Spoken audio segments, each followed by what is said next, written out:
Welcome back to Truth Hurts, where we expose corrupt politicians and lying corporate media. I'm Jake Duesenberg, your host today.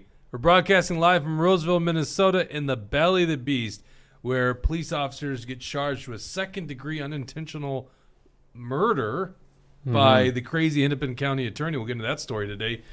This episode is brought to you by Alpine Cabinetry in East St. Cloud. It's also brought to you by Warren Wessel of Warren Wessel Realty. If you're buying a home, selling a home, call Warren, a good patriot, 651-209-0171. Joining me, as usual, is Mr. Mega Jesse. How you doing there, buddy? I am doing good, and we got some good stories to get into. I'm making sure the Rumble is working. I'm not sure if it is yet. Going to check up on that. Looks like it's fine behind you. Okay, looks like it's good now. Looks like it was just being a little bit slow for me there, but we got some big stories here with the leaked audio with Kari Lake, where she was being bribed to try to drop out of the U.S. Senate race. We got the Texas versus the Biden administration on the border. The Biden administration is threatening to take down the border wall that was established by the Texas government. We got The Wire. The Wire. Yeah. Yep. Trooper Ryan Londegren charged with murder by Hennepin County attorney Mary Moriarty. That is totally nuts. We'll have to get into that. We got some updates on the 2024 GOP primary, why Nikki Haley is still in the race. Canadian court ruled the Trudeau emergency order was illegal. UAW, Sean Vane endorsed Joe Biden today, and maybe a few other stories along the way. Running the dials as normal is Dawson, Mr. Deep State himself. How you doing there, Dawson? Hi, everybody. I'm doing good. Today's leg day, so that sucks, but I'm getting a lot of beef jerky today, so I'm happy. Do we have any audio issues? Tucker says Longbeard must have spit beer on the mix board. I think that was a joke about how we were a minute and a half late. Oh, gotcha. Yeah. That was a YouTube tech issue, wasn't it? Yeah. We haven't... YouTube never plays nice, but... No, they don't. We got it working. Okay. If you guys want to join the program, go ahead and Rumble. You can... Jesse's going to try to read your comments. If you want to interrupt us anytime, hit that Rumble rant, and we'll read your comment live on air. And if this is the first time you're watching, make sure you hit that like button. Tells the algorithm to share us with other people. You guys are doing a good job on that. Keep doing it every time. Just hit that like button, and it gets it out there on the World Wide Web, or actually the internal web of whatever the social media site you're watching it on is. Yep. Okay, let's get into the story here. Kari Lake leaked audio, or at least her campaign leaked audio. This came out Monday evening. Let's play a little bit of this audio, Dawson, in case somebody hasn't seen. I would imagine a lot of our audience has heard this audio. We just have a link. You can go to actionforliberty.com. You could read this link. But let's go ahead and listen to this audio and this is Jeff DeWitt. He's now the former chair. Okay, so he's resigned from this, but he was the chair of the Arizona GOP, and this is him about 10 months ago trying to basically tell Kari Lake to get out of the race, and there's money and a position for her to do it. What's going on? I'm assuming this is our friend. This is back east. Back east. They're very powerful people that want to keep you out. I know they do. But they're willing to put their money where their mouth is in a big way. So, this conversation never happened. This is crazy, though. They should want me. I'm a great candidate. People love me. These people are corrupt. Well, maybe you're right. They are right. They are corrupt. Maybe. This never happened. Don't go. Do you ever though? I'll get myself in trouble. If you say no, which is fine, it's your choice. Don't tell people. They're gonna try to have me murdered. I wouldn't doubt that either. Today's world, man. If that stuff that came out last week is right about the cartel stuff, man. They say the cartel's operating in 50 states right now, like all 50. You know? So what's going on? Who is it? What? Forget the who. Forget the who. Let's just say the what. Let's just say there are people calling around. This guy's so slimy. Gosh, no, you can't repeat this. Never repeat this. If you say no, don't. Because I got offered to buy out. Don't use it.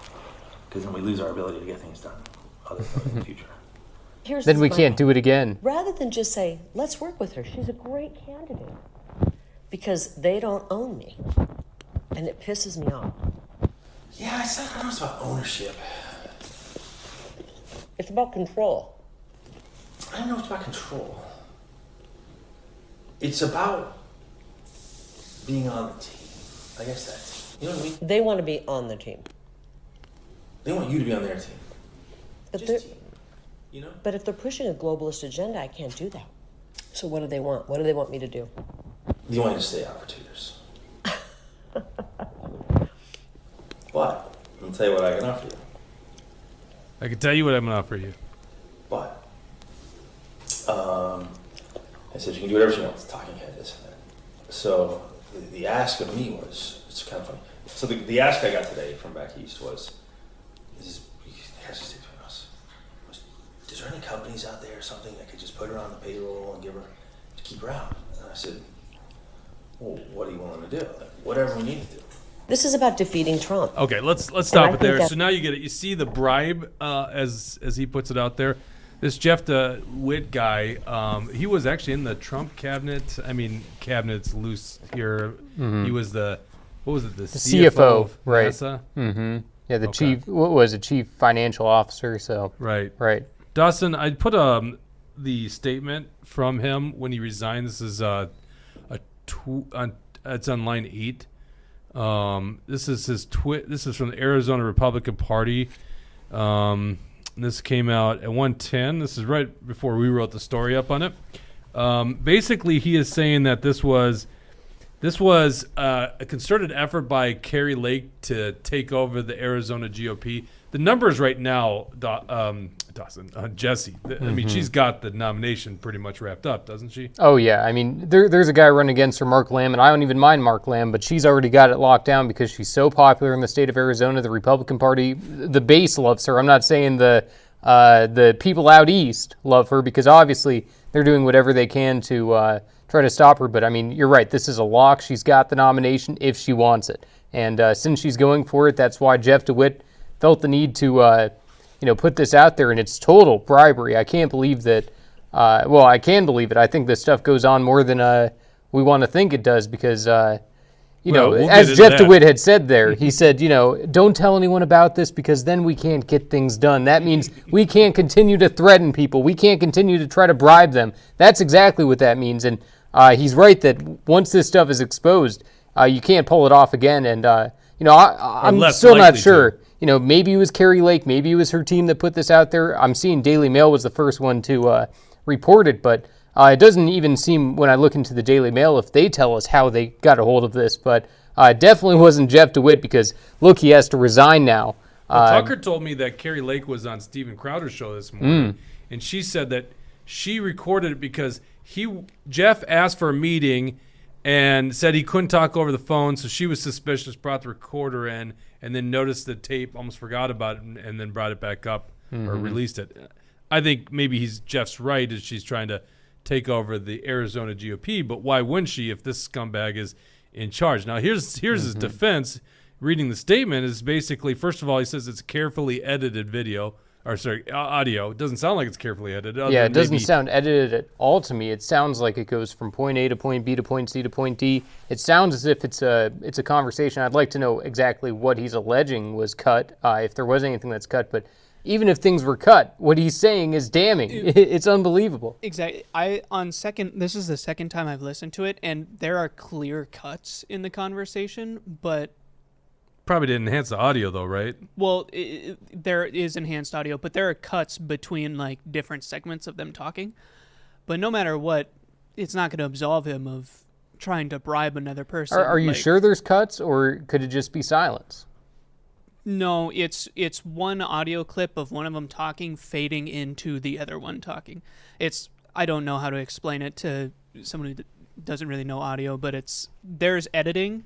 Thing is, I don't think it matters if it's edited to take out him saying, "No, well, I'm just kidding, right? This is all jokes." Like, Of course, Kari Lake could just put the whole unedited audio out there and quash that thing. Right. Not that it matters. The guy resigned already. Here's the deal. So he says that Kari Lake was working for him at the time. Okay, at a private company. And so what he was trying to do is look out for her best needs. He wanted her to run for governor in 2 years, so it was better for her to be sitting on the sidelines. It's just like, okay. You said some people out east want to basically make sure you're not running anymore. So now this guy's not going to say who it is, right? And this is why he's a coward, okay? And obviously Kari tried getting it out of him. But this is why this stuff happens, is no one ever exposes it. So good for Kari Lake for exposing it. What I want to tell you about is we know all about this stuff. In fact, we expose it when it happens. So let's go back to our article. You can go look at this at actionforliberty.com. This is actually straight from our political training course. Many of you guys have maybe been to our course, the Minnesota Political Leadership School. We do this maybe twice a year. It's now at this point, it's a special invite. So I'm giving you a super secret slide.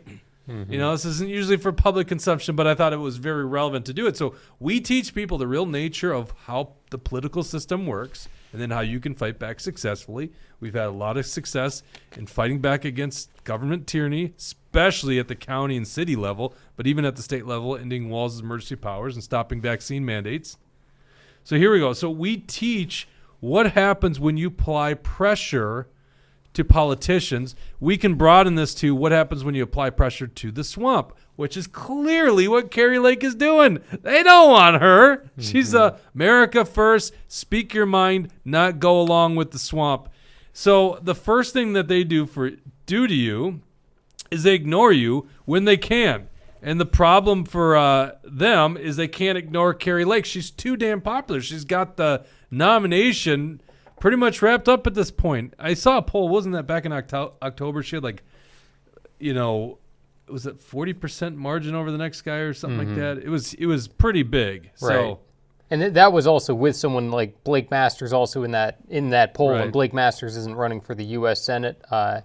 Not that I remember, at least. Maybe I should double check myself on that. But it is very clear that she's going to be the Republican nominee as long as she wants it. And I think that this graphic that you have pulled up here perfectly illustrates, because this is the way that these politicians do things. They ignore you. They pretend like you're irrelevant. What you're saying doesn't make any sense, and then they try to they win just you ignore over. you if they can ignore you. And Right. if you've been ignored by a politician, it means they're basically assuming you can't cause them much more pain. Okay? All right, so obviously Action for Liberty gets beyond that point. We have too much ability to deliver pain, so this is why we know the other categories. So number 2 is they try to sound reasonable with you. Now you could hear this guy trying to reason with her, right? You know, they'll do this. They'll try to sound reasonable with you, like, hey, listen, there's a better time. They'll put it in your, good salesman, right? There's a better time for you to run, or maybe you should take it easy on this. Like for us, it's like, hey, we're with you, but you're hurting Republicans right now. We can't have the Democrats in charge. You shouldn't be asking for vaccine mandates to be ended. This is too much pressure right now during a campaign season, okay? And then number 3, what they do is they whine at you. Okay, now we see this one a lot. You're hurting the Republicans. They're not going to win. Remember McCarthy, the whole McCarthy battle? They go, this is going to hurt us at election time. Yeah. This makes us look terrible. That's what they whine about it. Oh, how can you be doing this? Now is not the time. You're ruining it all. So they whine and complain about it. And guess what? The time never comes in the establishment's mind. They say now is not the time. Well, they never think there is a time, so now is always the time. Because their objectives, their goals are not aligned with ours, right? Right, exactly. Yeah, that's the first thing you got to learn in politics is they have different goals than you. Number 1 goal for them is to get elected. Number 2 goal is to get reelected. And every other thing beyond that is very minor in terms of what they care about, right? That's all they care about is the reelection.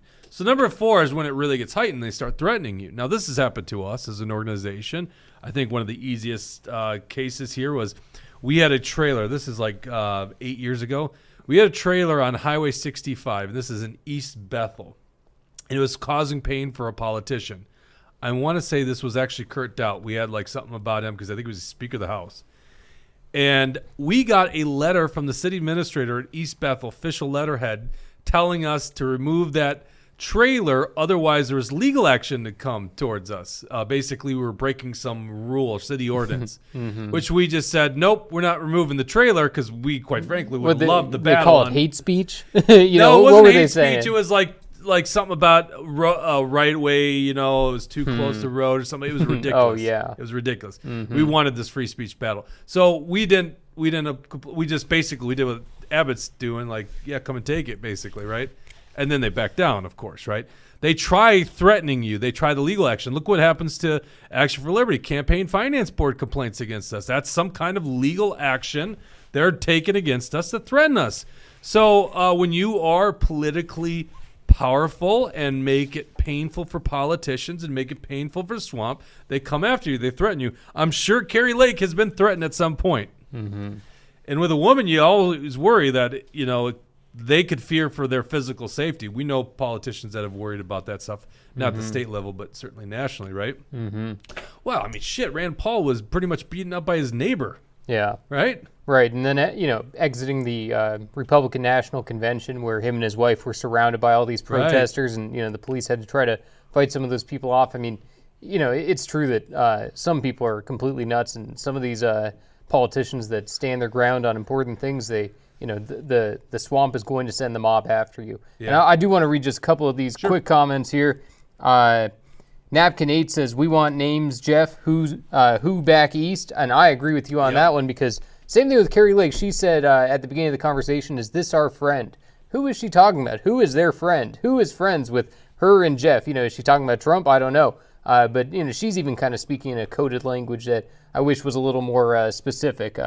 T-Wall for Life says, I'm thinking this isn't an isolated incident, and I also agree with you on that. I think that this kind of stuff is going on in a lot of different states. If there's a corrupt GOP chair, it's probably going on. And then Brad Ganser says, the real nature of politics class is a great class. So good to hear that you're with us on that. That's right. Okay, so number 5, they have others threaten you, okay? And, we've seen this. I can't speak to it at that level. That's where you kind of get the fear that, the hitman, the infamous hitman, is coming for somebody. Mm-hmm. And if you listen to the rest of the audio, she's literally alluding to, they could murder me. And then at the very end, Jeff goes, what did she say? You should expose him. And Jeff goes, well, that's the kind of thing where you turn your car on and it goes, boom. Mm-hmm. Right? Now, he might have just been kind of being funny. But, the Clintons, there's a lot of people around the Clintons that haven't fared too well. So people do wonder that if that literally happens. But when you have other people threaten you, it could be financial, it could be legal stuff. We've certainly had that happen to us. People working on the outside trying to threaten us with some legal action or something like that. Or, hey, you need to leave so-and-so alone. They're a good representative. I know them. I know their family. That kind of stuff happens all the time. And, I think when we were attacking Tom Emmer, at least I was, we were, when the speaker battle was going on and a lot of people were exposing him for his Rhino record, people were saying, leave Tom alone. We need a Minnesota speaker. And I thought, why the hell do we need a Rhino speaker just because he's from Minnesota? That doesn't, I don't give a rip about that. Well, I kind of liked it, but yeah. Yeah, no, I understood the benefits of it as well. It wasn't my cup of tea, but I'm seeing Napkin 8 with a $10 Rumble rant here. Loving hearing the stories of you guys all fighting back, so appreciate you saying that. Well, because he said that, we'll give you the best one of threatening, okay? This is the best one. We've talked about this on the show. I don't expect you guys to remember all this stuff, okay? So in Senate District 41, Tom DePel, the conservative candidate, takes out Tony Jurgens in the endorsement. Tony Jurgens, the establishment-backed candidate, the candidate that the Senate Victory Fund, which is the Republican Senate Committee, wanted, ends up challenging, by the way, recruited by Senator Karin Housley of the leadership in the Senate. They recruit him to run in the primary, ignore the will of the delegates, run in the primary against Tom DePel. Tom DePel beats him by 20 points, okay? During this process, so I should have backdated this to April is when Tom DePel won the endorsement. That means, for those that know, if you go to caucus, you become a delegate, and that's why you guys should go to caucus, and you should become delegates. But if you go to caucus, become a delegate at Minnesota, you get to choose who you want to endorse for the legislature. And the delegates, by the way, I just happen to be one of them in that district. That's the district I live in. We 70%, I think it was, went Tom DePel. So the establishment knew their play was to get Tony Jurgens in. They wanted Tony Jurgens to be their candidate. Tony Jurgens, who's Tony Jurgens? The biggest rhino in the world. And how do we know he's a rhino? Because when he lost the primary, he endorsed the Democrat and swung the entire Minnesota government to the Democrats. That's who Tony Jurgens is. By definition, there's no argument. The guy's a rhino. He endorsed a Democrat, and they took over the trifecta of government. But the key point here in the threat is they didn't want to have to do a primary because primaries are expensive. And by the way, they could lose a primary, which they did. So what did they do? They went to Tom DePel and they said, you have conducted an illegal activity with Action for Liberty. It's a campaign finance violation, and this is going to come out if you continue your campaign. Now, Tom never wanted to actually bring this to the public's view, which is, I've told Tom he should do it because the number one thing you got to do to stop corruption in the future is you got to expose it. Just like Kari Lake. However, the establishment made the wrong move. The establishment then, for whatever reason, almost a year later, decided we're going to go ahead and do that campaign finance complaint. Mostly, well, for whatever reason, we know they want to harm us, right? This was just dismissed by the campaign finance board. Once again, wasting government tax resources, Republican establishment coming after us with a completely fabricated, erroneous campaign finance board complaint. Which was dismissed. I think it was dismissed in December. It's getting hard to track how many of these erroneous campaign finance board complaints we're having. We win them all because we don't do anything wrong. Anyhow, so they actually carried through with it. Well, then Tom DePel, in his defense, brought this up. So it is on public record. They threatened Tom DePel, trying to get him out of the race. Otherwise, this legal action was going to come. By the way, they never brought it that summer. They waited till way after the election, but they threatened him with it, and it was total bullshit.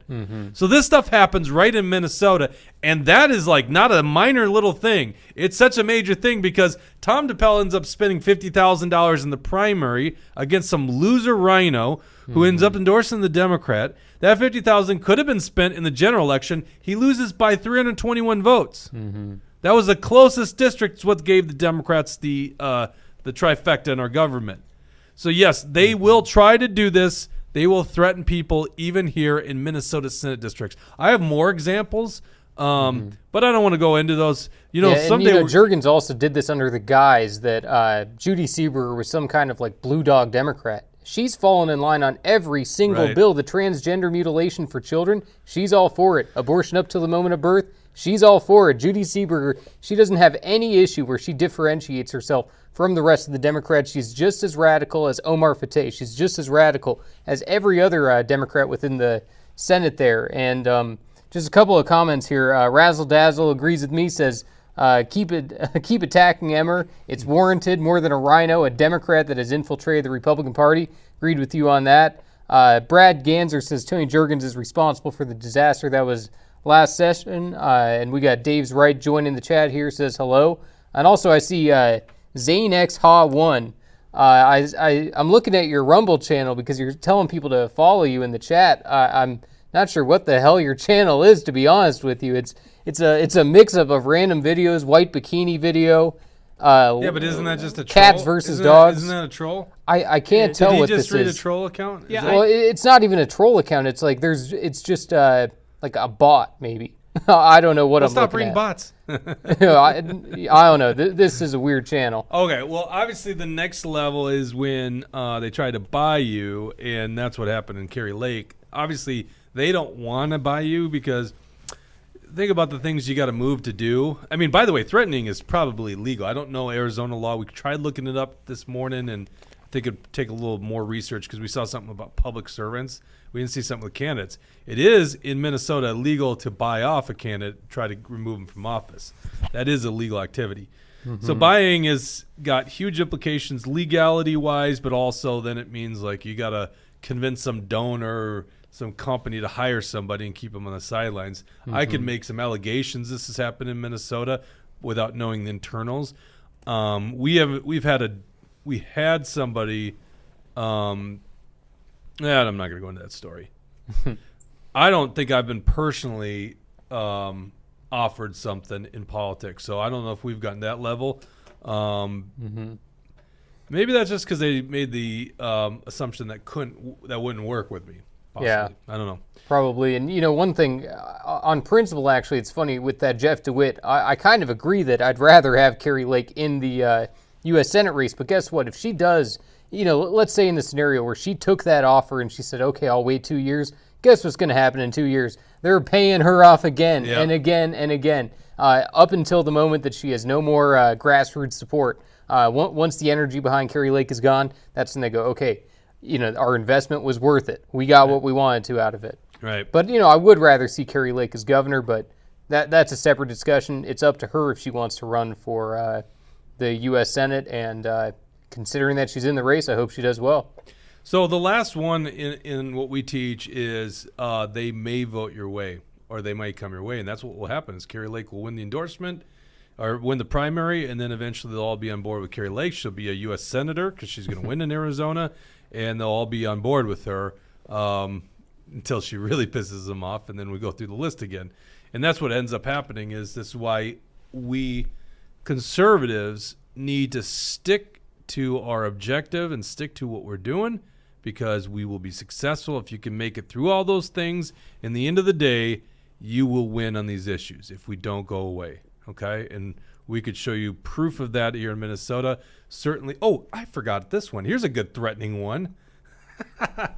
This one was crazy. When we were going after the con artist, Democrat con artists who were voting to protect walls as emergency powers, the sergeant of arms in the Minnesota House called me, basically conferring the message that we need to cease operations, which I told them, no, we're not going to stop doing it. This is a protected right to do. And then, of course, he backs off. He's probably just being a good Nazi and doing his job, because Speaker of the House, Melissa Hortman, told him to do it, or Ryan Winkler told him to do it. By the way, you can go to our YouTube channel, Action for Liberty's YouTube channel. You'll see, literally, on there, you'll see him do this. Like, I played the voicemail he left for me. So, Yep, and like you said, maybe the establishment realized you can't be bought off, but Brad Ganser says the Tushy has offered chicken wings to be bought off. So, if the establishment knew that secret, maybe they could own Tushy too. That'd be a sad day, I don't though. think Tushy can be bought off, by the way. Probably not. He's doing he's doing chicken wings for something he wants to do, by the way. Yeah. That guy is Tushy is very principled. All right. Although Yeg, maybe you could buy him off with Yeg. Let's move on to. I think we beat that one to death. Yeah. And you guys, once again, stay the course. Stay the course. There's more of us than there are them. Conservatives need to be strong-willed. I think there's a optimistic story here. I know the news and everything and all these threats and bribery is bad, but if we stay the course, and Kari Lake showed, stay the course, and now she's succeeding, we will prevail in the end. Let's go. And so, speaking of which, Texas versus the Biden administration. This is an interesting story. This is from the Texas Tribune. I mean, everyone's like, what's going to go on here? Are they going to cave to the federal government for the Supreme Court? Go ahead and read that. Oh, yeah, we got T-Wall for life, $15 Rumble Rant, thank you, says, didn't he ask her to name her price? Yeah. Later on in the conversation, they get into all the specifics and everything. If you haven't listened to the full audio yet, definitely encourage you to do it, because it gives you a lens into, the way politics really works. But, yeah, she was, I think they'd be willing to offer, more than $1 billion to get out of this thing, because she's very popular, and that's the last kind of person they want in D.C. I don't know. Unless you're Epstein, I don't think you can transfer that kind of wealth without people knowing. I used to have this joke. Yeah, you could buy me out for $1 million. So then we'll shut down Action for Liberty. We'll take the $1 million and roll it into a brand new liberty organization fighting for you. Yeah. Essentially, it just doesn't work buying someone off. I mean, it doesn't work for people like us, because we're not in this for money. We're in this for the principle. We really, truly believe in liberty. Now, there are people that get bought off because they're just looking for an easier life, which, by the way, you kind of understand. Like, no one wants to struggle financially. Yeah, there you go. Dawson's like, you can buy me off. But then never come to because lobbyists to a degree have all been bought off, right? If you're lobbying for something you don't really truly believe in, then you've basically looked at the value of your service and the money it provides as a higher thing than the actual values you pretend to believe in. Like, to me, I would never work against liberty. Kari kind of said that there's no price to work against liberty. Yeah. Right? For me not to run for U.S. Senate, maybe there is a price. I don't know. I Yeah. wouldn't really want to do it that much. Right. But no, I think she's got good intentions. All right, here you go. Texas border standoff with feds continues despite U.S. Supreme Court order. This is written by the Texas Tribune. The Texas National Guard and state troopers are still rolling out concertina wire and preventing Border Patrol agents from accessing most of Shelby Park, a 47-acre Eagle Pass park that sits on the bank of the Rio Grande, where thousands of migrants have crossed. I mean, just think about this, like happening by your house. Mm-hmm. Like in Minnesota, it's such a foreign concept to think of thousands of people migrating through that small of an area. Mm-hmm. And that's what's the reality, and that's why they're doing this.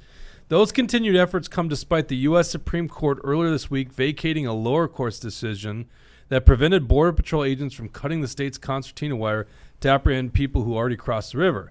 The Supreme Court's 5-4 order didn't give any reason and didn't explicitly say Border Patrol agents were allowed to access the park or that the state had to remove the concertina wire. So the state has doubled down, and some Republican lawmakers have said Texas should defy the Supreme Court's ruling, which, by the way, from my knowledge, they haven't defied the Supreme Court's ruling. They are putting up more concertina wire, but it didn't say they couldn't, right? Mm-hmm. On Wednesday, Governor Greg Abbott defended his actions, saying Texas has the right to continue doing what it's doing. He added, without providing evidence, that President Biden has been refusing to enforce current immigration laws. Yeah. That's the media right there. Right. Well, he didn't provide evidence to the thing that everyone knows is happening. The next paragraph is the evidence. Yeah, he's quoted here. President Biden has violated his oath to faithfully execute immigration laws enacted by Congress, Abbott said. Instead of prosecuting immigrants for the federal crime of illegal entry, President Biden has sent his lawyers in federal courts to sue Texas for taking action to secure the border. He doesn't need evidence. Everyone sees the proof is out there. Yeah, the migrants are coming. We know they're coming because the Biden administration has taken away the policy, the Trump era policy, where supposed asylum seekers have to stay in the country next to ours instead of come in here. So he allows these people to come in here, and then they get basically adjudicated within a 2 to 3 year span. Mm-hmm. So it's like a backdoor into illegal immigration. Mm-hmm. So what is he like? There's no evidence needed here. That is like widely known facts with anyone that's paying attention.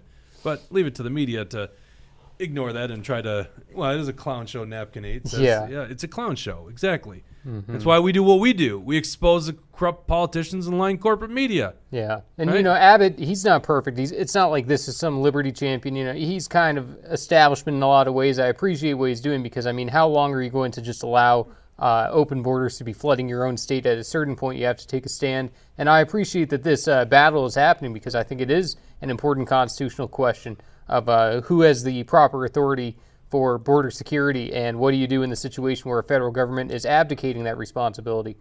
So I think that this is an important question. I appreciate that it's getting through the courts. I mean, I'm not happy that Amy Coney Barrett is siding with these liberals on this because, it's just crazy to me that, I'm not sure what her rationale for that was, but I no think one knows because they didn't tell us. Yeah. And maybe that was an intentional thing because... that was just TRO, I guess. Right. So, Jesse, I think the thing that solves this is secession. Yeah. No, I don't think so. I'm not a secessionist. At least I'm not there yet, But if our government got to a certain point, maybe. But the way that I look at it, we want to be the global superpower. What is a certain point it has to get to before you go, wait, I don't want to be part Here's of the this thing. $33 trillion in debt. Even though Joe Biden sucks, there's all these problems. We're still mostly free in this country. We're able to make this broadcast. We're able to speak our minds. But you could be more free in the state of Texas. Could I? I don't know. It's not like Abbott. Like I said, it's not like he's a freedom warrior. I'm not sure I would believe that. Maybe in certain regards there's more freedom on gun rights or maybe something else. But, the way I see it is we are in a global battle between us, China, and a little bit Russia of who wants to be the superpower of the world. If we allow secession, if we allow our country to become divided, if we decide to split off. Wait, what do you mean by we allow? If we, the American people. Because we were having this discussion in the pre-show, and I'm like, let's save it for the show. But you're talking so nationalistically here. It's like the state. This is a great book, Compact of the Republic, written by David Benner, a good friend of mine. It's really a voluntary association of states. That's our founding, right? We're in many ways like We're in many ways like Europe and the European Union in the sense that you do have a general government that does certain limited stuff, and there are still sovereign countries. I mean, states are just countries, right? We call them states. They do have their own flags. They do have distinct features. They have their own republic government. They don't, they for lack of better terms, are countries. And because they are sovereign and because they voluntarily joined the compact of states, they should be able to voluntarily leave when the national entity or the union of the states is no longer pursuing constitutional means or the basic functions like protecting the border. Like, where am I wrong on that? And by the way, Texas has got such a booming economy. They can literally secede. I told you before they'd be Germany. Would they be an okay country? Sure. They'd have an economy, but they're supposed. Are we supposed to believe that Texas is going to be the United States' ally in that situation? It's only going to cause problems, and I don't necessarily want to see a battle between the government killing the people, and I don't want to see that civil war unfolding. And we're screwed forever electorally if we get rid of Texas. We're never going to win another presidential election again, so we'll be completely screwed on that front. That's very true. And but if you're I a Texan, am a nationalist. You're a Texan. You're looking independently of that, right? But I am a nationalist in a lot of ways, more than I am a statist in some ways, because I believe that we are stronger together as a country. And I do not want China to become the superpower of the world. If China becomes the superpower of the world, we're going to see the complete decline of freedom worldwide. We're not perfect, and especially with the things we do overseas with being the police state of the world. But I would still 100% take that any day over China as our world leader. Yeah, but I don't think those are your two options. By the way, I'd love to hear what you guys think at home. I don't understand that. Like, I think you're just bringing up. There can only be one. There can only be one superpower. They're literally but so what does a superpower mean? I mean, we're $33 trillion in the hole. We have a failed foreign policy, and it's not just Biden, although it's really bad under Biden. Texas could do their own thing, and they should do their own thing if the general government. First of all, the federal government shouldn't even exist to the degree it is right now. It's 180-degree difference than what the Constitution even allowed it to be. And it's a broken system. It's bankrupt. It's hurting. It's actually hurting us being part of the United States of America, right? I love what the United States of America represents, but from a liberty standpoint and an individual rights standpoint, it seems better at this point to be apart from that union, which you could still trade. You could still come up with clear alliances on defense, right? So, no, I mean, why couldn't you? Because if you secede from our country, we're not giving you shit. That's if Texas secedes. Why they would not be our friend? We have NATO. NATO's a joint alliance. Why wouldn't Texas have a joint alliance in defense with the rest of the states? Why wouldn't they do that? I mean, we literally we have this with Ukraine. You say we would have I'm not with Ukraine, but we wouldn't do it with Texas. But I'm not for NATO. I don't think you are either. I don't think either of us think that it's reasonable for NATO to continue to exist. Right, but I do believe that we could do this with Texas. If they secede, they're not our ally.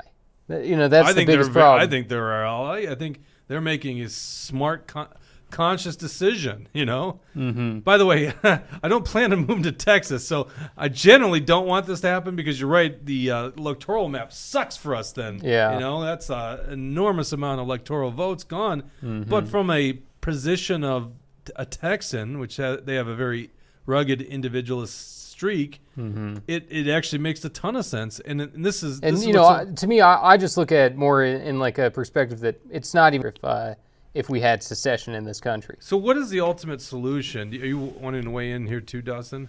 Well, let me pose this question. What is the ultimate solution if the federal government continues to usurp their powers, usurp their responsibilities, and they act unconstitutionally, and they go against individual rights and states' rights, and the Supreme Court backs them on these things? What do you think is the solution here? I mean, is it just completely ignoring the federal government? At some point, doesn't it kind of lead to secession? I don't know. Yeah, it's a tough one. I'm not 100% sure because, we could make the argument that why didn't we all secede during vaccine mandates? But to me, the reason I'm against is because I still believe in the picture of America. I still believe. Oh, I do too. I still believe in our Constitution. I still believe that our nation is stronger together. Even though there's so many problems. I do too, Jesse. I'm just saying the problem with the Constitution is it doesn't protrude fangs and bite its aggressors. Mm-hmm. So if the politicians that are in the care of the Constitution and supposed to do what's constitutional don't do it, mm-hmm. well, something's got to happen. And, it seems these days, Kari Lake, right? You get a good candidate to run for U.S. Senate, which, by the way, would only be one of 100, and they'll threaten and try to remove her or try to buy her off, right? Mm-hmm. So it's almost like you're not going to solve it by just sending a new senator there, although I would definitely advocate for sending better representatives and senators out there. Right. But the states seem to be the solution here. Mm-hmm. I mean, listen, I'm having some fun with you, Jesse, because no one knows right here. This is why people are talking about it. It's clearly a big issue. And Texas is doing something that seems today to be unprecedented. In the history of the United States, it's not unprecedented. There's a lot of times where states started acting up to the federal government. It happened right away at the onset of this country. Mm-hmm. Dawson, you look like you want to speak. What do you got? I'm trying to think of the answer to the question, what if the government keeps on doing these things? Isn't the ultimate answer seceding? To secede, is it a vote in the legislature of a state? Well, you certainly hope they do that. Don't do the main thing and just the Secretary of State decides unilaterally. Well, and that's the problem. There's not like a procedural outline of it, because the only way that secession was tried before was through the Civil War. Besides that, it's not like there's a complete process where it has to work its way through the state house, state senate, then citizen approval, and then federal government approval. I mean, in that situation, if the feds and Texas agreed to it, then I'm sure it would just happen. But of course, that would never happen. Yeah, it seems like it would be in Texas, you still have some people who would agree with like different blue states or something like that. So if Texas were to secede, just like one day they're like, we're done. That's like, then aren't they the massive immigrant issue where it's like all these people are fleeing Texas and all these people are coming into Texas because they're like, I want out of here. I want into here. Mm-hmm. It's like, then they're going to have a border crisis on literally every border that they have. Yeah, because you're right. It's like probably only 55 to 60% of Texas votes Republican. So, that means that there's, about 40% or so that 45% that are, that are with Joe Biden. So, yeah, it shows that. But when you break it down, would they really be with what does that even mean with Joe Biden? Right. I guess I just mean voting for him and the people that are dumb and blind and vote for, blue no matter who. But they can always move. I mean, essentially in the system that we already have, there was a mass migration of people during COVID. Can they always move, though? What's that? Can they always move? Because if Texas secedes, then, you're a Texas immigrant, we'll let you in, but then the people from the U.S. that want to go to Texas. I never thought of that. Like, what does that mean in the end? What is that kind of border control going to be when it's between Texas and whatever? Well, see, that's where I would advocate that we set up something similar to Europe, where we do have the ability for people to go across borders. I mean, they wouldn't be citizens, but they can go across borders, and we can do it peacefully. Right? That's what I want to see, peacefully. What does everyone say at home here? Peacefully with a state that just seceded from the... Yeah, well, it doesn't have to be that way. That's my point. It could be done peacefully. Yeah. That's the problem with the Civil War, is it wasn't done peacefully. Nikki Haley really screwed that one up when she answered it. Mm-hmm. But obviously slavery a massive component of it, so bad reasons. But then Abraham Lincoln marches the northern armies into southern towns. That's not a peaceful solution, right? Mm-hmm. I don't want to adjudicate that, because obviously slavery is a massive liberty issue and that needs to be eradicated. So there's a principle obviously there. So let's look at today, where I don't think you have this. I mean, there could be at that time it was a a fringe minority. I think one thing I had seen was that only 3% of people in the South owned slaves at the time of the Civil War. So wealthy landowners. it was definitely in some ways a culture war, and in some ways, you just rally with your people. So was it just elites like choosing what was going to happen? Like, we want. You mean in the Confederacy? Yeah. That's a tough one. I don't want to speak out of turn. I don't have all that stuff fresh in my mind, memory-wise. But, yeah, I mean, you look at Jefferson Davis and you look at some of the other leaders of the Confederacy, they were really the ones pulling the strings, and they were really the ones who wanted to create their own power structure, their own opportunity to become, a president. And we know how long that lasted. But, to get to some of these comments here, though, Napkin 8 says, if we weren't making headway, I would agree with secession. North MN says, I doubt we would be able to convince Walls into secession. Tucker 91 says, one of the reasons Texas joined the U.S. was for border protection from Mexico. They would have never joined if they knew that they would be left on their own. That's an interesting point. Brad Ganser says, if Texas is successful in seceding, I'm heading to Dallas. # how about them Cowboys? I really like what Tucker had to say. It's a great point. And, we talk about secession and we forget that Brexit, which was, when was Brexit? 2015? That was before Trump. Yeah, I think it was, yeah. Boy, time flies. Yeah, I know. It feels like it wasn't too long ago. Brexit was secession. So it does happen. This isn't a crazy it's theory. A little different, though. That was a globalist secession. You're seceding from an internationalist entity. No, a European entity. Right, it's but that's the same thing. But Europe, the EU, is very similar to what the United States is. Because there's many different polities inside of one conglomerate, right? They just did it differently. They did this way late. Obviously, Europe predates us by many years. EU's a new concept. See the EU, it's a little more like the UN than it is the U.S. federal government. It's more of a representation board of all these different countries coming together. They have some different rules and laws and things that the EU was pushing, especially when it came to mandating free speech on the internet, which I'm sure Nikki Haley must love. But, besides that, I think that for the most part, the authority lies within the countries. Yeah, but that's my point, Jesse. Right. That's our Constitution. That's how it was should never, be, Yeah, right. it was never supposed to be the way it is. So that's what my argument is. It's so far from what it was supposed to be that it's almost like we're being held hostage, right? And so that's the argument for secession. It's like, you guys are not pursuing the Constitution. You're not doing what was lawful, what we granted you the right to do. And they voluntarily signed this compact to become a country or a union of states. Yeah. And then what was the guideline or what was the rules? Well, the rules are the Constitution. And when they're not following the damn Constitution, what's the recourse? And that's the scary thing. We don't know. What's Mark sharing here? Governor Abbott strengthens economic relationship with technology partners in Mumbai. Yeah, I mean, they're a powerhouse economically.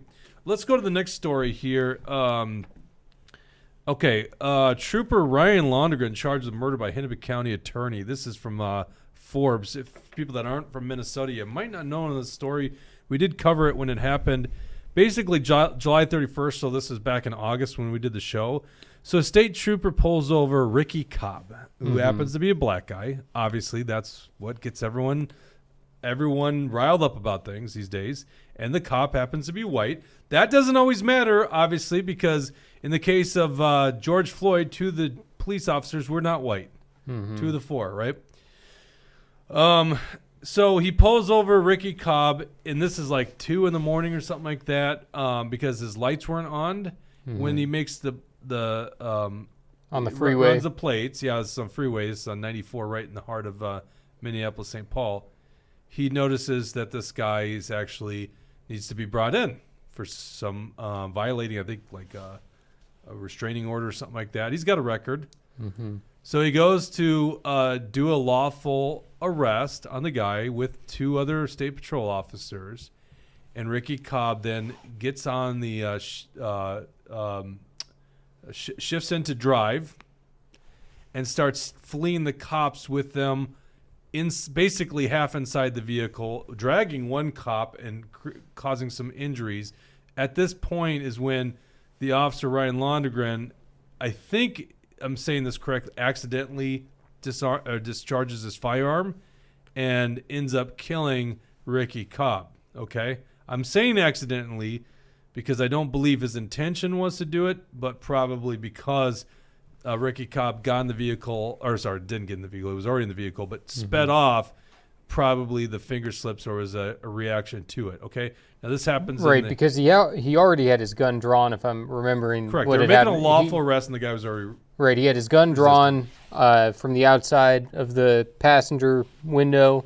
Yeah, I'm trying to make sure I remember the story correctly, but yeah, and maybe you're right. Maybe it was an accident when he pulled the trigger. Maybe he, probably a better opportunity is you shoot the tires. Because that's the easiest way to stop somebody. But maybe, yeah, maybe. And you don't know what kind of damage this guy could cause. Right, and then you have to worry about bullet ricochets and all kinds of stuff. Correct. So I'm not a police officer. I don't want to pretend like I got all the answers, but obviously it would have been better if this guy Ricky Cobb didn't get shot. There's plenty of people who flee from the police. This isn't the first time ever that's happened, and not every single time do the police start shooting. But when the cops are actually half inside the vehicle, you do have a deadly weapon by fleeing. With right, and somebody being dragged along, obviously not acceptable. Right, for what would be a lawful arrest. I think it's a different thing when you got a tyrannical government. Although some people look at it this way, but a tyrannical government arresting people with no real cause. This is not what happened here. This is a guy that literally had broken the law and needed to be brought into, I think it was Ramsey County. So this is from Forbes. A Minnesota State Patrol trooper was charged Wednesday with 3 criminal counts in the fatal shooting of Ricky Cobb II during a traffic stop in Minneapolis last July. It was July 31st that it happened. The Hennepin County Attorney's Office said, Minnesota State Patrol trooper Ryan Londegren, these are the key facts, Londegren, 27, was charged with second-degree unintentional murder, first-degree assault, and second-degree manslaughter. He's only 27? He's only 27. That is crazy. In the July 31 fatal shooting of Cobb, who was 33. The attorney's office, which received the case in September, following a Minnesota Bureau of Criminal Apprehension investigation, is not seeking bail, and prosecutors will ask the court to have Londegren surrender his passport and firearms, the statement says. Hennepin County Attorney Mary Moriarty, I don't know why I can't say her name, told reporters during a news conference that the office called on a use of force expert to conduct an independent review of the case following the investigation. The typical sentence for a second-degree murder conviction is from under 11 years to 15 years. Okay, so let's... Yeah, he definitely doesn't deserve 11 to 15 years for that. I understand certain things like, maybe you got to put someone on a temporary, leave of absence, and maybe you got to give them paid leave or unpaid leave depending on circumstances for different situations. But 11 to 15 years is unbelievably ridiculous. And, hearing that he's only 27, I didn't realize that before. But, I look at that and I go, that guy's only 2 years older than me. You can see how that kind of, just mistakes happen. And, sometimes, especially when your adrenaline's going, that's why I don't want to be a cop, because I know that I'd screw it up immediately. I'd do something wrong. And, that's why you got to have respect for the guys that are very, very good at their jobs and the ones who, keep a positive attitude and they don't go negative with everybody. But it's just, it's crazy to hear that Mary Moriarty is pushing this crap. And who knows, maybe Keith Ellison is going to have to step in again, because she's overstepping her bounds big time with this charge. We looked at what the statute said for defining second-degree felony unintentional murder. And it just didn't even look like this situation fit the statute. Let's get into it. I put on line 18 the video. So let's watch the video, and then we'll show you guys what second-degree unintentional murder charges are in Minnesota by statute. And we'll let you decide on it, because it does seem a little goofy. I don't know what it's just so the Hennepin County attorney, for those that don't know, is making a lot of noise, a lot of news these days for basically letting bad dudes, people that are committing violent crimes or at least gun crimes, illegal gun crimes, letting them off easily. And then here she is prosecuting a state patrol officer doing a very difficult job 6 months after the incident. So in other words, they've been allowing this murderer, as they say, go free for 6 months to go commit more murder. Yeah. He's not a murderer, by the way. I think that's a crazy charge. Here's the video. This is a graphic video, by the way, so viewer discretion or whatever. And brought down, so I'm just gonna go a driver's side approach, and yeah, he's nice to meet you. He's just amped.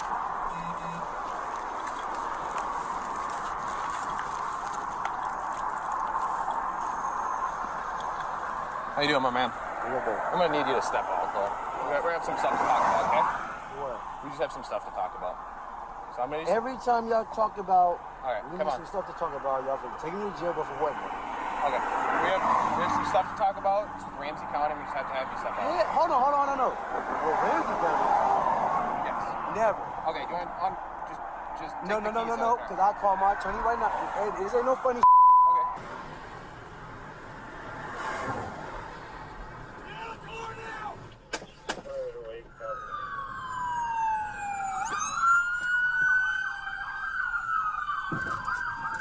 All right, so, I should have been a little bit smarter and not brought up USA Today's video that was selectively edited there. I don't know if they show other angles of it, but boy, they cut that one off real quick and showed the probably worst angle possible for that incident. I don't know if they show it because I remember we diagnosed this video at the time, and I should have had this ready to go, but we wanted to talk about those other two stories first.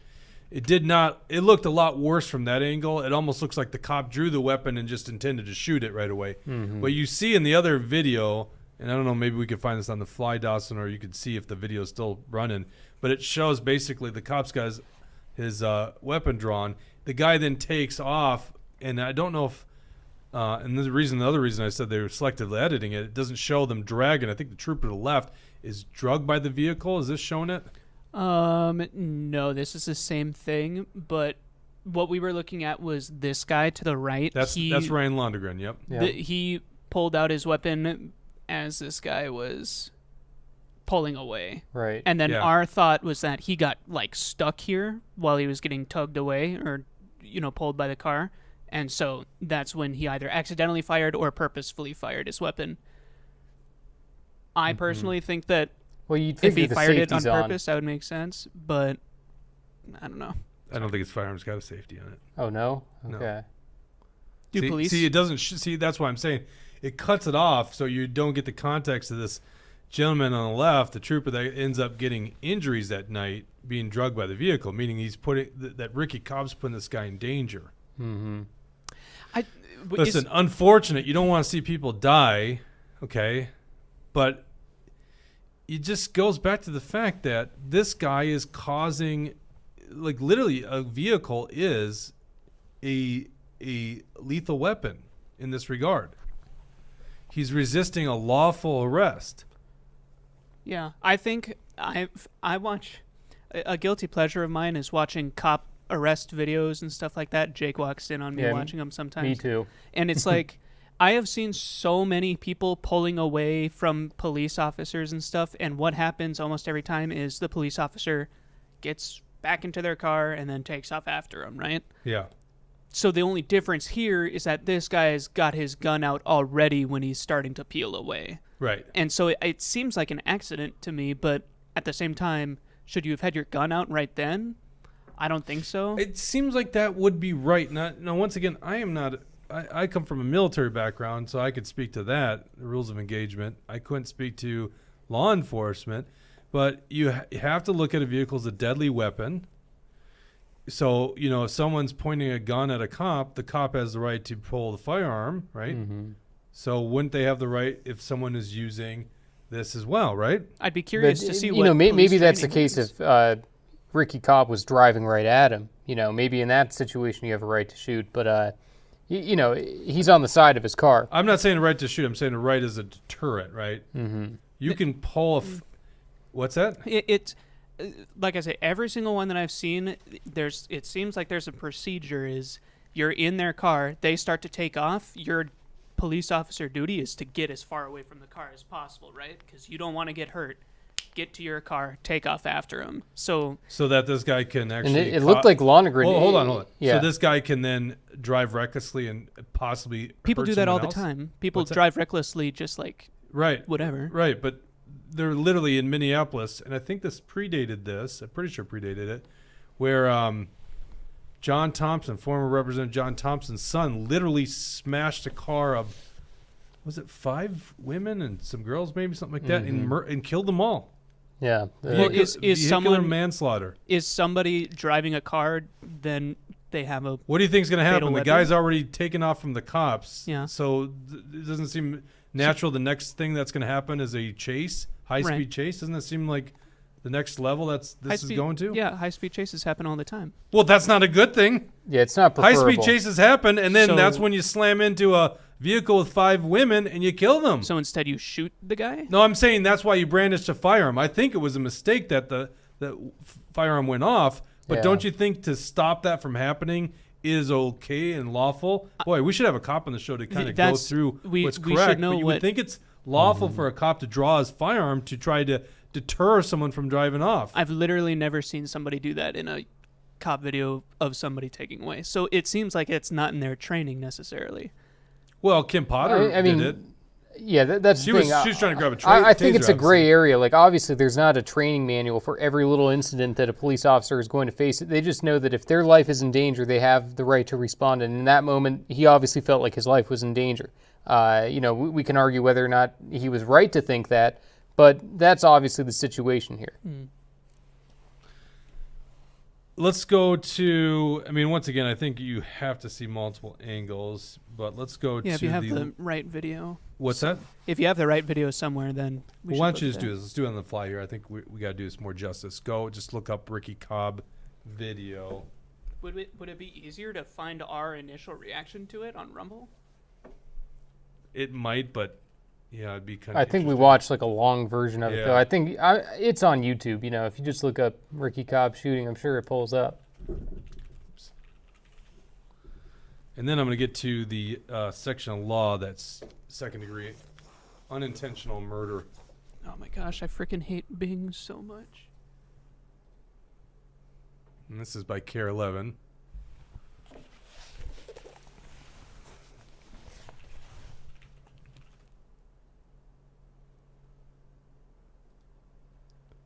This might be good. It's only Yeah, it's 3 in- minutes yeah, long. What's that? It's only 3 minutes long. I don't. Yeah, but it seems like that might be. Oh my gosh. Blah blah blah blah All right, blah. let's blah, take blah, a blah, look. blah. It is the same exact thing. It looks like. It's got Yeah, well, at least somewhere. they at least Yeah, show they it driving go off on. on this one, so you can see it actually causing harm. Okay, so See, this is a what- different angle. That guy like jumped into the car. That was before it started to. They're take trying off, to though. make an arrest. You can see that cop on the left was injured. Okay, there you go. That's the angle. Do we have volume on this? Do. I'm sure it's just them reporting on it though. Asked him, Hold on, no. and he refused to get out of the car. Get out of the car now! Trooper Ryan Londegren fired from the passenger side as his partner, Trooper Brett Seide, was leaning inside trying to stop Cobb from fleeing. Londegren's attorney argues the shooting was justified because the car was moving, Seide was being dragged, and Londegren was protecting Seide and himself from death or great bodily harm. Hennepin County Attorney Mary Moriarty believes the shooting was not justified, saying an objectively reasonable officer would not have fired those shots. They are not allowed to shoot at a car which is driving away. They're not allowed to shoot Can't do that, someone Jesse. to prevent the car from driving away. They are only allowed to use deadly force if it will prevent great bodily harm or death to their partner or somebody else. According to the criminal I mean, that sounds pretty cut and dry, doesn't it? Well, then the defense No, is. Mary Moriarty's so full of shit. I mean, that's the thing. She wants to sit there and act like she's got all the answers. She's never been a police officer. She doesn't know the first thing, so she wants to be the one to Who is make she? all these judgments here. Who is she? The She's the county prosecutor for Hennepin County. so she. I assume she would have studied whatever their training is then. Yeah, well, that's a big assumption there. Yeah, I mean, that's the thing. Usually in most cases what you find is most district attorneys, most prosecutors are usually pretty reasonable, smart people who are competent. Mary Moriarty is not. And she's obviously, she's made this so politicized. She waits for the opportunity for any of these, cases to come up. She obviously isn't a fan of cops, which is fine, but that's fine for a private person to believe whatever they want. But when you are a government official who is designated with protecting the order and justice within Hennepin County, you have this extreme bias where she seems to think that this doesn't meet the definition. I might even agree with her on some of that, but the problem is she's saying it as such a statement of fact that that his life wasn't in risk, that his partner's lives weren't in risk, and therefore he didn't have that right. One could reasonably make the argument that his life was at risk as he's being dragged by a car. It's one of those things. It's a gray area. I don't think he handled it perfectly, but I'm definitely not with Moriarty, and I definitely don't want to see this guy locked up for more than a decade. It seems so much more like a manslaughter thing instead of a murder thing. If yeah, anything, it's a weird thing to charge with that one. Yeah. Boy, even manslaughter seems crazy. I mean, maybe the guy definitely shouldn't be a cop anymore, but let's go to the state statute, subdivision 2. So this is the statute on murder in the second degree. Statute 609.185, Minnesota statute. Subdivision 2 is unintentional murder, so this is what he's being charged of. Whoever does either of the following is guilty of unintentional murder in the second degree and may be sentenced to imprisonment for not more than 40 years. Can you imagine that? Yeah. They're acting they basically say that they're getting 11 to 15 years, so but they by statute could be 40 years. Yeah. Number 1, especially for unintentional, that's such a crazy thing. Crazy. If you don't intentionally mean to do it, then it's usually a mistake. Well, let's go through what you go to prison. Well, hold on. Let's go through what it is, because I think you can make the argument with like a drive-by shooting, right? Yeah. Okay, so let's go through it. Right. Because like a drive-by shooting, you didn't intend to shoot the 2-year-old in the crib. Right. Right. Mm-hmm. That sucker should never see the light of day again. Sure. All right. Number 1, causes the death of a human being without intent to affect the death of any okay, so I guess that what I just gave would not be included, right? Mm-hmm. But that's for the subsection unless the drive-by shooting's intention was just to get these guys scared, so they're spraying bullets without the intent of it actually harming someone. That'd be a hard one to that's argue a tough in sell. court. Yeah. Tough sell. Causes the death of a human being without intent to affect the death of any person while committing or attempting to commit a felony offense other than criminal sexual conduct in the first or second degree with force or violence or a drive-by shooting. So it doesn't seem like that.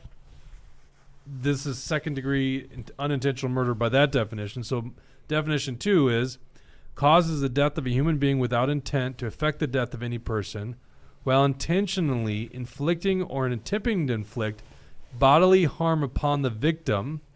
So in this case, the victim is obviously Cobb here. Mm-hmm.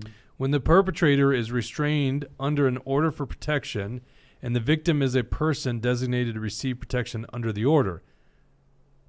Doesn't seem like this is at all applying. As used in this clause, order for protection includes an order for protection issued under Chapter 518B, a harassment restraining order issued under 609-748, a court order setting conditions of pretrial release or conditions of a criminal sentence or juvenile court disposition, a restraining order issued in a marriage dissolution action, and any order issued by a court of another state or of the United States that's similar to any of these orders. I guess what I have to look for is what is an order for protection issued under Chapter 518B. Is that like including a lawful arrest? Is that what that is? It must be, because otherwise I don't know how this would even apply here. Yeah, the way that I'm reading it too, it just doesn't seem like it's the right statute, even if the case was, even if it happened in the way that Moriarty's eyes were viewing the situation. Even with that, I don't think it's the right statute that she should be applying it to. And I'm seeing No, 518B is domestic abuse, so that doesn't apply. That is crazy. And yeah, T-Wall for Life says, complying with a police officer is now at the driver's discretion. The problem is with her statement is that it suggests that it's okay to just drive away. What were they supposed to do? And I agree, obviously, someone is not allowed to drive away from the police officers during a traffic stop. Yeah, it's literally in Minneapolis. Someone did that. They were fleeing the cops, and this was John Thompson's son, and it literally killed 5. I keep saying 5. I was pretty sure. Let's see, John Thompson's son. I'm pretty sure it was 5. I think it was 4 or 5 too. And John Thompson, his daughter has all kinds of legal problems too with the police. So I mean, you can find those stories out there too of her screaming and yelling at the police, just wait till my dad gets here, all kinds of crazy stuff. Oh, yeah, that happened in June he was arrested.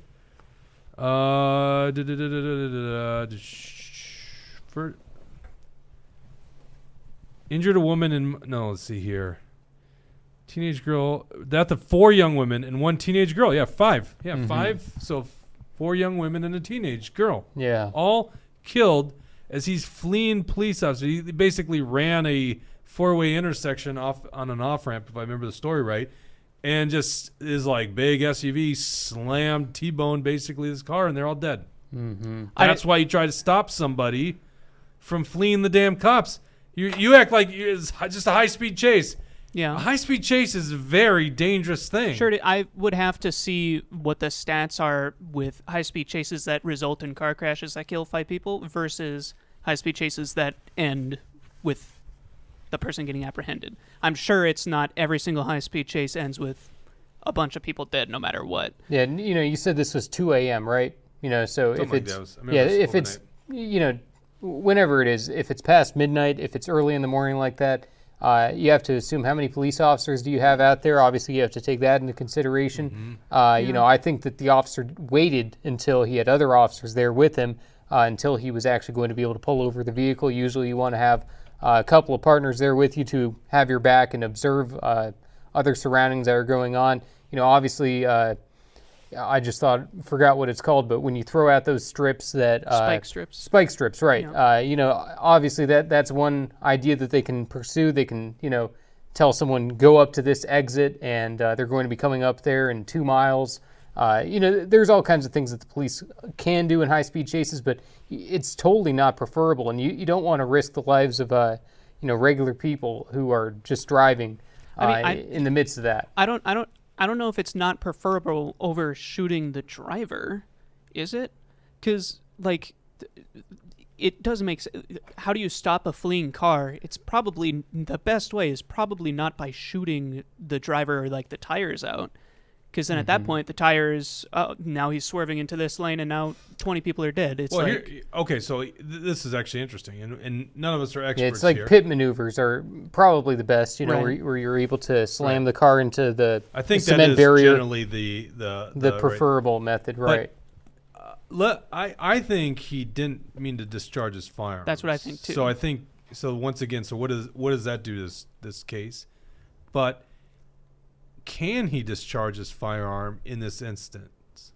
That's the question. No, I don't think so. I mean, it's up to whatever you don't think so, but I'm literally, is it? Can he? Mm-hmm.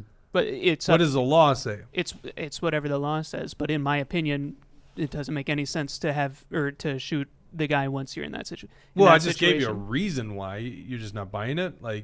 What because reason? You look at the because vehicle it's as a deadly weapon and literally could cause great bodily harm. No, I don't think that's a good excuse. But that's what self-defense laws say: is if you're going to cause death or great bodily harm, you can defend your life. Well, you're saying that a car is literally a deadly weapon. Is it legally a deadly weapon? Is it considered a deadly weapon if you're in a high I mean, street? yeah, for sure. It's definitely been used as a deadly weapon, driving through protests and things like that. But so in this it definitely case, has been used as a deadly weapon, so it can be seen that way. Right, but in this case, I don't think that it could be considered a deadly weapon. I think that the guy... If they're dragging the cop along and the cop dies, then it was a deadly weapon. That is it if I fall on a knife that somebody's holding, then does that make the knife a deadly weapon in this case? Well, that's I think anything that can kill you. Yeah, but that's a weird thing. It's like, did you use a knife as a weapon? Driving off with cops attached to it or inside of it would be construed as using it as a deadly weapon, right? I don't think so. I like what North MN has a good comment here. Hindsight is always 20/20, but it's not easy to process every option in a split second. And I'm basically in that mindset too. And yeah, Tucker 91, a butter knife is a deadly weapon. So yeah, exactly. Anything that can be used for the purposes of that. So whatever. I mean, legally, I'm speaking. I don't think that a car is considered a deadly weapon in this case legally. And so when it comes to was it a weapon? Obviously it was a weapon in this case, right? Because he was dragging the officers. No, I don't think that it can be considered a weapon because the cop was holding on to it. It's like and legally it might be something else. This is just me saying what I think. You're just saying the term doesn't make sense. It doesn't make sense to call a car a deadly weapon. Like if someone's hanging off the back of your car, like trying to rob you or something, and then they die from falling off because you're going too fast, was your car a weapon? No, then? but that's what self-defense laws are. Yeah, and it'd still be a deadly weapon even if it's self-defense. I don't think. Because self-defense says that if it's going to cause great bodily harm or death, you have the right to actually kill somebody. Mm-hmm. Yeah, and Brad So Ganser in says your legally. case, if someone's trying to rob you, especially with like you could be perceived as trying to defend your life. They're trying to rob you because when someone's trying to rob you, you're either too weak where they could overpower you physically, which then you assume great bodily harm, or they're using a firearm or a knife or something like that. And so if you drove off and the robber was killed, self-defense laws take effect. Mm-hmm. And it seems in this case, it's it's a little goofy. It's not as cut and dry as the case you just gave, but it does seem like you could make the argument. I just quickly Googled it, and it just seems like there's just a lot of people that weigh in on that issue because obviously I think it's probably come up, and not just with cops doing their job, but other things. So the biggest warrants a little bit more discussion. I don't know. What do you guys think at home? The biggest thing that I am curious about is in cop training stuff. It seems like somebody refuses to get out of the car. Next step is to try to get them out of the car, and I'm pretty sure you're supposed to take their keys or something, assuming they're complying a decent amount, which this guy was not. But then as soon as the car starts getting put into drive, taking off, you get away from that car because you're going to get tugged along, and that's not going to be good, right? Yeah, and we just, once again, the media and everyone wants to jump to Ricky Cobb, the poor victim, and I'm not saying the guy deserved to die, but you also have to look at him. It was trying to harm law enforcement officers doing a legal act here. Mm-hmm. Do you think and that we're people that actually say Chauvin probably was guilty of something? We're not like cops are always right. Look, Minneapolis had a really, really bad cop who did get prosecuted. He shot a freaking woman who literally was calling about, I think it was a suspicious person or someone like home invasion. It was that Australian woman. So the cops aren't always right, clearly. Yeah. But right, and I think it's called the use of force continuum. And sounds right. Basically that just shows like the procedural way that a police officer is supposed to engage with a civilian, and what steps must be taken, and what needs to be done to qualify for deadly force, and what needs to be done to qualify for all these other things. So I think that's where the discussion should be at. Yeah, I think at the end of the day, this continues to solidify my position of the Minneapolis police on the training side need a reformation, and on like the legal side, because I don't think that they can be tried in just normal court like somebody else would be. Cause 100% agree with you on what you're saying in the sense of training. I mean, cops don't get enough training. They don't get enough firearms training. Yeah. From a guy that comes from the military background, it's crazy to think how little they get trained on this stuff. It's basically like 6 months is the. No, I don't even mean their initial training. The schooling. I'm talking about like so just like in the military. If you're enlisted, you go to basic training. If you're an officer, you go to some kind of officer basic course. Just thinking about infantry basic officer course was 6 months, Fort Benning, Georgia. I don't know what they still do these days, and then you go to your unit. It's not like the training stops. You're training most of the time. But what happens with police is they just start going on patrols. The Tucker says that these were troopers. Is there a big difference between? Well, he's saying there's a difference between state troopers and the Minneapolis Police Department. Yeah. I think he was just making the distinction. Okay, state troopers same way. They're going on patrols. They're not like, I remember Jocko Willink had a great way to put this, and I don't remember which case this was. I don't think it was George Floyd, but maybe it was. And he was just talking about, police need more training. It's like 1/3 time off, 1/3 time training, 1/3 patrolling. It's like, literally. Because, and by the way, training for incidents like this, to me, is pretty key. Training for mental health issues, people that you're dealing with. But we don't. We put them out on patrol, and this shit happens. And well, I guess we'll see where this goes. But once again, it's 6 months after the fact.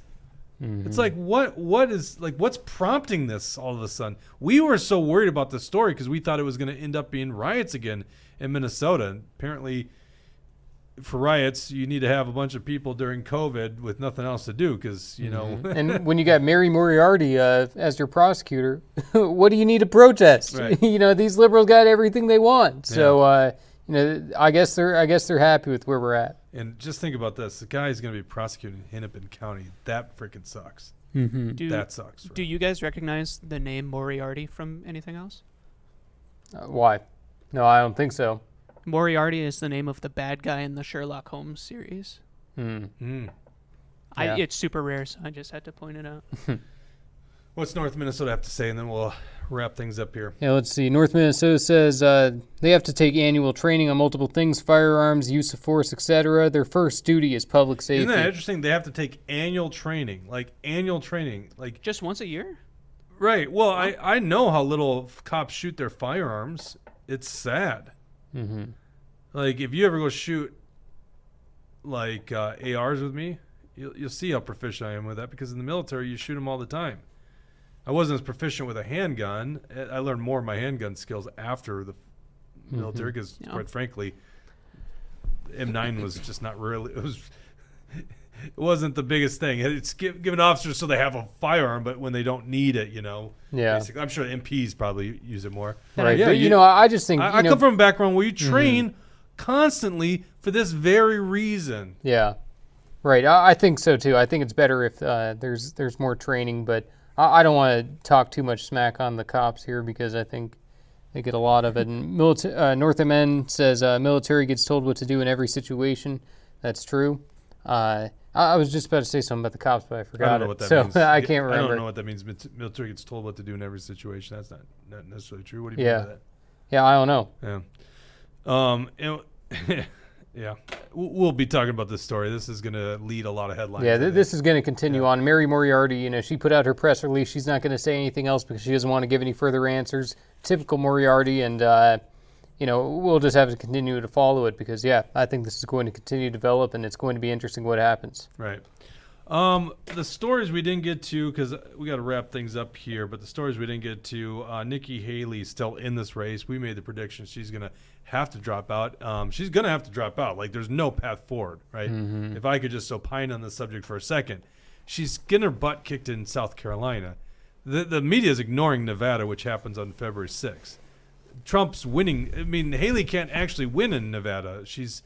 Right. And, you know, the one thing I was thinking on optics, why is she choosing to do it that way? Because she's participating in the primary, the non-binding primary, which gives you 0 delegates for the RNC convention, which also means she can't participate in the caucus. Why is she doing that? I'm thinking she wants that headline that shows Nikki Haley wins Nevada GOP primary. Doesn't matter that Trump's not on the ballot. She just wants that headline that says she won. But I don't think that's the case because they're ignoring Nevada already. I know, but I think that she sees more opportunity with that headline than competing against Trump for delegates. She's still not going to win the primary, though. No, she just wants the momentum. Well, you know, that's the thing. She probably will win this Nevada primary just because. They'll probably write in Trump. I don't know about that. You know, because, well, they did it with Biden in New Hampshire. Yeah, there's the other thing. Here's the thing. I'm glad I didn't commit to Dean Phillips winning New Hampshire because Yeah. I didn't know. I was in the dark on that. Right. We were pretty good. We both, well, actually, you guessed Trump over 60, so I didn't think he was going to do over 60. Right. But, like, I didn't know on Dean Phillips, and Dean Phillips got his ass handed to him by a write-in candidate. Joe Biden got, like, what, 60, 70%? Yeah, right.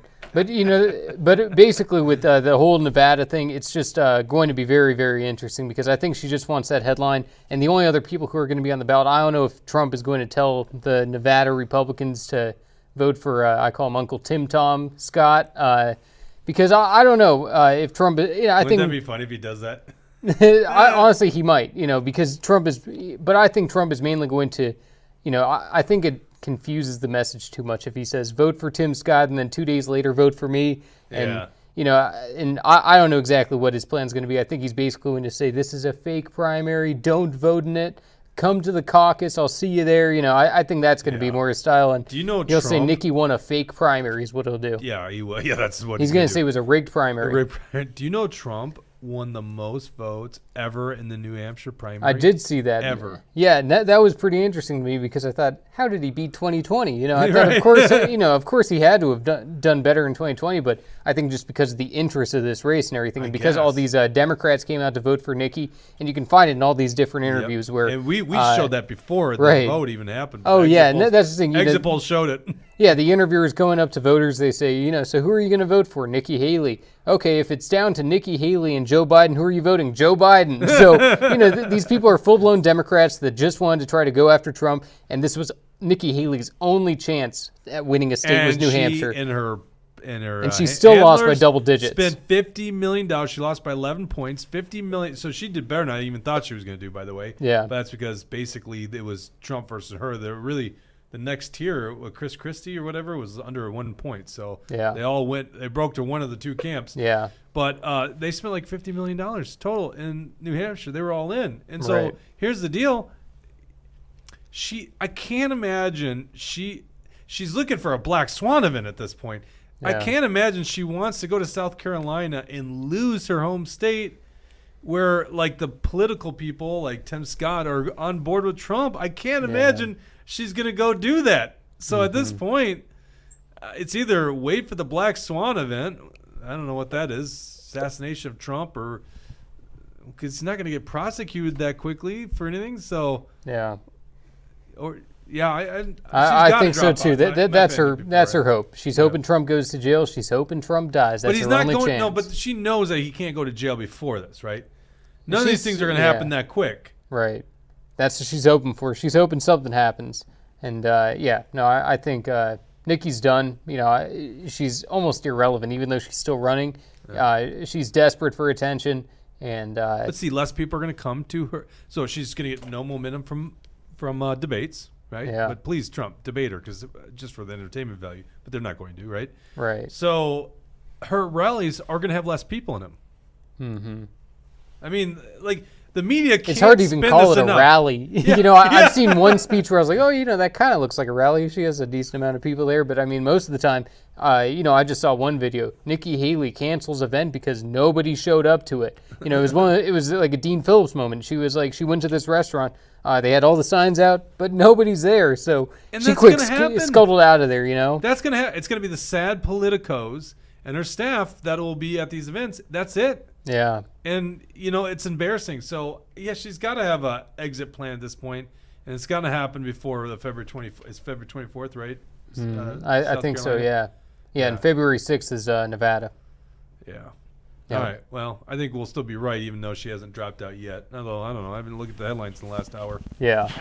Well, here, do we want to wrap up on this AOC video? I think it's hilarious. It's hilarious. People got to see it. And, you know, it's one of those things, you know, I watch these liberal interviews so you don't have to. And I can just show you the best moments. So line 17 there, Dawson. And, 44 minutes, 40 seconds into it. And, we'll just let it go. 1 second. Look at those crazies right there, though. Hurts those that really rely on those tips. Okay. Had it or hit it, Joe Biden. Hit it. You know, honestly, here's the thing. I think sometimes people want electoral politics to be, we overly identify with, it's like if you vote for someone. What is so interesting about this video? So the first thing, hit it or had it. So basically, it's kind of like a smash or pass type thing. Is that what she said? Yeah, hit it or had it. She said hit it. She said hit it or had it, but I think I asked earlier if this was like a smash or pass, like I want to have relations with this person, and that's not what's going on here. No, it's like, do you love it or do you hate it? Yeah. Yeah. But, you know, hit it, what does hit it mean? You know, what does that mean? We all know what it means. I'm trying to look it up right now. Is this supposed to be AOC being like, I love Joe Biden? Right, and there's more to it if we want to keep it going. Obviously you're taking this way, they're having a loose term, but had it means you've already done it. Hit it means... No, had it means you're sick of it. Yeah. You've had it. Oh, you know, this is a generational thing, by the way, because, like, this stuff didn't exist in my generation. Yeah. Although eHarmony was starting to pop up, I think, I know my younger brother was on. This is generation. You never said which celebrity would you hit. So It's had this it one, means no, I don't. I do other the things same in my thing. life. Had it means you've had it with the person. Yeah. I assumed it meant because I was like, what's the option here? You had it already, or you want to hit it? Like, what if it's neither one? Mm-hmm. So you've either had it with the person or you want to hit it. Yeah, you've either had enough or you want it. Yeah, but there's more to it. I want to keep going just a tiny bit more because you're extending the show. Okay, you better have something here, Justin. I'm telling you, it's interesting. All right. They have to be the embodiment of you. And that's actually something that I think Donald Trump provided to a lot of people, where it's like, if you voted for him and if you were a Donald Trump person, you want, it symbolized so much. But I think what we have here in this situation is a more just honest thing. There are plenty of things that the president does that I completely disagree with. I think, right now what's happening in Gaza, I can't